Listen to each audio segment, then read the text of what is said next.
First ever factory outlet Mukinda Jewelries, KBHP, Somajigoda, Suchitra, Hanmakonda, Kottapet, Chandanagar, Khammam.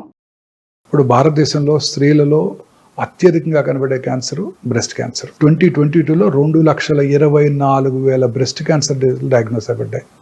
2010లో it was 80. రోజుకి పెరిగిపోతుంది.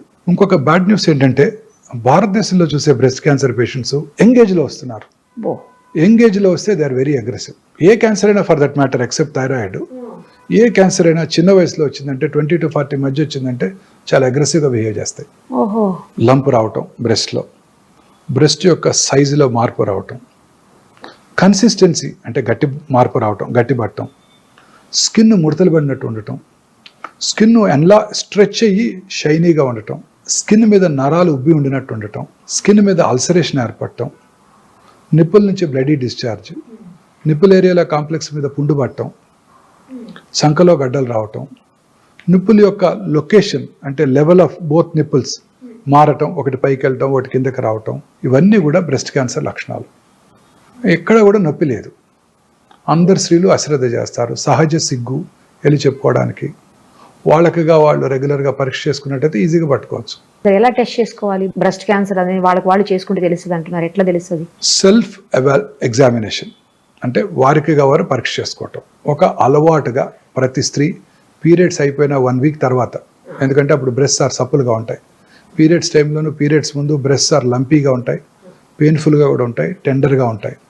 ఆ టైంలో కాకుండా పీరియడ్స్ అయిపోయిన తర్వాత, పీరియడ్ ఆగిపోయిన తర్వాత ఆ నెలకి 1 వారం తర్వాత వారికిగా వారు స్నానం చేస్తున్నప్పుడు కూర్చొని రూమ్కి వచ్చాక పడుకొని కుడి చేత్తో ఎడమ చెస్టు, ఎడమ చేత్తో కుడి చెస్టు సిస్టమేటిక్గా సెంటర్ నుంచి పెరిఫెరిక్ కానీ పైనుంచి కిందకి కానీ సిస్టమేటిక్గా ఫ్లాట్ ఆఫ్ ద హ్యాండ్తో ఎగ్జామిన్ చేసుకోవాలి. టిప్స్ ఆఫ్ ద ఫింగర్తో కాదు, ఎలా కాదు, ఫ్లాట్ ఆఫ్ ద హ్యాండ్తో పరీక్ష చేసుకున్నట్టయితే వాళ్ళకు ఒక అవగాహన వస్తుంది. అలా నెలకి 2 సార్లు ఒకసారి రెగ్యులర్గా చేసుకున్నట్టయితే వాళ్ళకి అవగాహన వచ్చి వారి శరీరం మీద ఎటువంటి చిన్న మార్పునైనా కూడా పట్టుకోగలుగుతారు. ప్రతి స్త్రీ 20 years తర్వాత రెగ్యులర్గా ఒక అలవాటు చేసుకుంటే తర్వాతే రెగ్యులర్గా కనుక చేసుకున్నట్టయితే క్యాన్సర్ రావడాన్ని మనకి డాక్టర్ కన్నా ముందుగా వారే పసిగడతారు. గర్భసంచి క్యాన్సర్ కామనెస్ట్ క్యాన్సర్. పీరియడ్స్ కాని టైంలో బ్లడ్ పట్టడం, intermenstrual bleeding, post coital bleeding, low grade lower abdominal pain, white discharge, ఇవన్నీ ప్రతి స్త్రీ చూస్తూనే ఉంటారు. నొప్పి కలిగించో అశ్రద్ధ చేస్తారు. బట్ ఈ గర్భసంచి cancer is especially seen in people belonging to lower socio economic strata, poorer sections of the society. ఎందుకంటే వాళ్ళలో సరి అయిన అవగాహన లేకపోవటం, హైజీన్ మీద, మెన్స్ట్రల్ పీరియడ్స్ టైంలో సరి అయిన హైజీన్ మెయింటైన్ చేయకపోతే హ్యూమన్ పాపిలోమేటస్ వైరస్, HPV వైరస్ ఎక్కువగా వ్యాప్తి చెంది ఈ క్యాన్సర్లు వస్తుంటాయి. ఈ HPV virus is a very smart virus, smarter than corona. అదేం చేస్తుందంటే ఇంట్రాసెల్యులర్ సెల్ లోపల ఉంటుంది, సెల్ బయటకు రాదు. తద్వారా సెల్ లోపలే ఉంటే మన ఇమ్యూన్ మెకానిజమ్స్ దాన్ని పట్టుకోలేవు. సో దానికి ఇమ్యూనిటీ డెవలప్ అవ్వదు. కరోనా మీకు ఒకసారి వస్తే ఇమ్యూనిటీ డెవలప్ అయిపోతుంది, రెండోసారి వస్తే అంత సివియర్గా ఉండదు. దీని అలా కాదు, లోపలే ఉంటుంది, ఇమ్యూనిటీ రాదు. రిపీటెడ్ ఇన్ఫెక్షన్స్, క్యాన్సర్ వచ్చేస్తుంది. అందుకే ప్రతి స్త్రీ కూడా వ్యాక్సిన్ తీసుకోవాలి. 20 ఏళ్ళకు ముందే, 10-12 ఏళ్ల వయసులోనే వ్యాక్సిన్ కనుక తీసుకున్నట్టయితే 3 doses ఈ గర్భసంచి ముఖద్వార క్యాన్సర్ వాళ్ళకి ఎప్పటికీ రాదు. మొన్ననే బడ్జెట్ అనౌన్స్ చేశారు నిర్మలా సీతారామన్ గారు. ఈ సంవత్సరం నుంచే వ్యాక్సిన్ ఇస్తామని ఫ్రీగా ఇండియాలో మ్యానుఫ్యాక్చర్ చేస్తామని ఓటాన్ అకౌంట్ బడ్జెట్లో చెప్పారు. మొన్న బడ్జెట్లో చెప్పలేదు. మరి చెప్పారేమో, మనం చూడలేదేమో తెలియదు. మన పూర్తి డిస్క్రిప్షన్ చూస్తే తప్ప మనం చెప్పలేము. సో ఇండియాలో తయారు చేస్తున్నారు కాబట్టి మోర్ ఎకనామికల్ అయిపోతుంది. ప్రజలందరికీ కూడా తీసుకురాగలిగితే. చిన్న ఏజ్ లోనే అంటున్నారు. చిన్న ఏజ్ లోనే, తర్వాత పనికి రావాలి. పెళ్ళైన వాళ్ళు కూడా తీసుకోవచ్చు. బట్ ముందుగా వాళ్ళు టెస్ట్ చేసుకుని జబ్బు లేదని చూసుకొని వ్యాక్సిన్ వేసుకున్నాక 6 నెలలు ప్రెగ్నెన్సీ రాకూడదు. 45 ఏళ్ళ వరకు తీసుకోవచ్చు. But best time is 10 to 12 years. అసలు వైరల్ ఇన్ఫెక్షన్ రాకముందే కనుక తీసేసుకుంటే సరిపోద్ది. ఇంకా చాలా క్లినికల్ ట్రయల్స్ కూడా జరుగుతున్నాయి. అసలు జబ్బు ఇచ్చేది బాయ్సే, అంతే, మెన్నే ఇచ్చేది. సో మెన్కే ముందు ఇచ్చేస్తే అది చేస్తున్నారు. క్లినికల్ ట్రయల్స్ జరుగుతున్నాయి దాని ఎఫికసీ మీద. ఫ్యూచర్లో అది కూడా వస్తుంది. మెన్లో కూడా ఓరల్ క్యాన్సర్స్కి మైకల్ డగ్లస్ చెప్పారు కదా, famous movie artist, Hollywood. Oral క్యాన్సర్స్కి రావడానికి కూడా అబ్రాడ్లో HPV virus is the most commonest cause.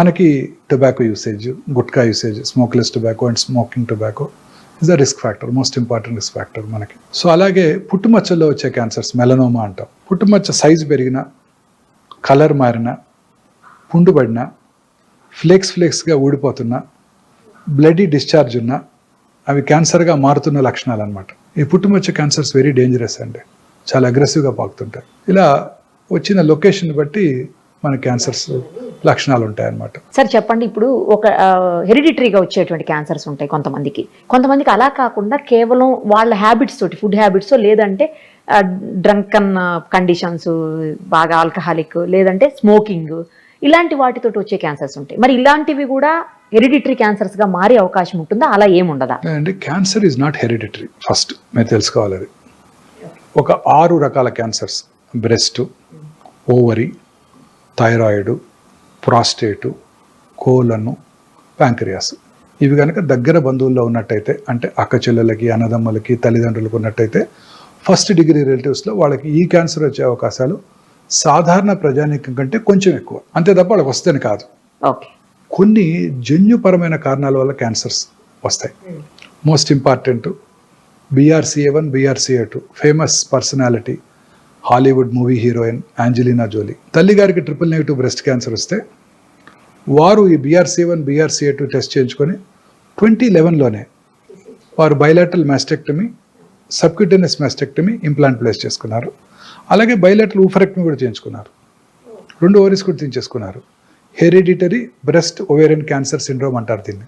So ఈ 2 కనుక ఉన్నట్టయితే 100% breast cancer, 70 to 80% ovarian cancer వస్తుంది. అందుకే అమ్మాయి అంత చిన్న వయసులోనే 2 బ్రెస్ట్లు, 2 ఓవరీలు తీయించుకుంది. ఇక ఆమెకు వచ్చే ఛాన్స్ ఉండదా? ఉండదు. ఇంకా BRCA1, BRCA2 మ్యుటేషన్. మొన్న మధ్య హంసానందని గారు కూడా అనౌన్స్ చేశారు, వారికి ట్రిపుల్-నెగటివ్ బ్రెస్ట్ క్యాన్సర్, వారికి BRCA1 పాజిటివ్ ఉందని.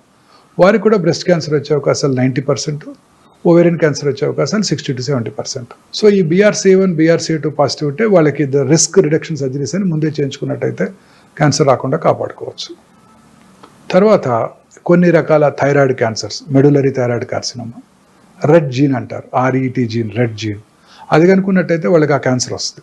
మల్టిపుల్ ఎండోక్రైన్ నియోప్లేషియా అని కూడా అంటారు. సో వాళ్ళకి ఆ మెడులరీ కార్సినోమా ఉండి రెడ్ జీన్ కనుక పాజిటివ్ ఉంటే వాళ్ళ పిల్లలకి థైరాయిడెక్టమీ చేసేయాలి ఫస్టే.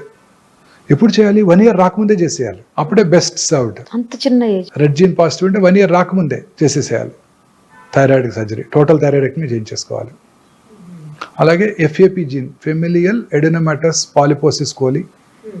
ఈ FAP జీన్ పాజిటివ్ ఉన్న వాళ్ళలో 35 నుంచే క్యాన్సర్లు వచ్చేస్తుంటాయి కోలంలో. ఆ FAP జీన్ పాజిటివ్ ఉంటే 35 years రాగానే కొలనోస్కోపీ చేయించుకొని, లేకపోతే ముందుగానే కొలనోస్కోపీ స్క్రీనింగ్ చేసుకుంటూ పాలిప్స్ కనుక డెవలప్ అయిన వెంటనే టోటల్ ప్రాక్టోకోలెక్టమీ చేసేసుకుంటే ఆ క్యాన్సర్ రావడాన్ని మనం నిరోధించవచ్చు. అలాగే hereditary non polyposis colon cancer కూడా ఉంది, లించ్ సిండ్రోమ్ అంటారు. వాళ్ళకు కూడా ఈ కోలన్ క్యాన్సర్ స్క్రీనింగ్ రెగ్యులర్గా చేసుకోవాల్సి ఉంటుంది. సో ఇంకా ఇతరత్ర ఫుడ్ హ్యాబిట్స్ వలన, మీరు అన్నట్టు స్మోకింగ్, ఆల్కహాల్ వలన క్యాన్సర్స్ వస్తాయి. వాళ్ళలో అవి జనరల్గా వంశపారంపర్యం కాదు, అవి జనరల్గా లేట్ ఏజ్లో వస్తుంటాయి. ఓకే. సో స్మోకింగ్ చేసే వాళ్ళను, గుట్కా తినే వాళ్ళలో ఈ క్యాన్సర్స్ చూస్తుంటాం చాలా రెగ్యులర్గా. అది వంశపారంపర్యం కాదు. సార్ ఇప్పుడు ఒకసారి స్మోకింగ్ చేసి 10 ఏళ్ళు, 15 ఏళ్ళు, 20 ఏళ్ళు స్మోకింగ్ చేసి ఆపేసి 20 ఏళ్ల తర్వాత కూడా వచ్చే అవకాశం ఉంటుంది? 20 ఏళ్ళు ఏంటంటే 50 ఏళ్ళ తర్వాత కూడా వచ్చే అవకాశం ఉంటుంది. ఆ పాపం అలానే వెనకాలే వెంటబడుతూనే ఉంటుంది. చాలా మంది అంటారు, నేను స్మోకర్ అంటే కాదు పో అంటారు. అదే ఎప్పుడు చాలా 50 ఏళ్ళు ఉందండి ఆపేసి అంటారు. 50 ఏళ్ళు కాదు 60 ఏళ్ళు అయినా ఆ పాపం వెనకాలే వెంటాడుతుందండి. స్మోక్ చేసిన 6 secondsలో 400 to 500 క్యాన్సర్ కారక సబ్స్టెన్సెస్, కార్సినోజెన్స్ బ్లడ్లోకి వచ్చి బాడీ అంతా, బ్రెయిన్ నుంచి కింద వరకు ఎక్కడైనా క్యాన్సర్ కలిగించవచ్చు. గర్భసంచి ముఖద్వారం, స్మోక్ చేసే ఆడవాళ్ళలో అక్కడ కూడా క్యాన్సర్ వస్తుంది.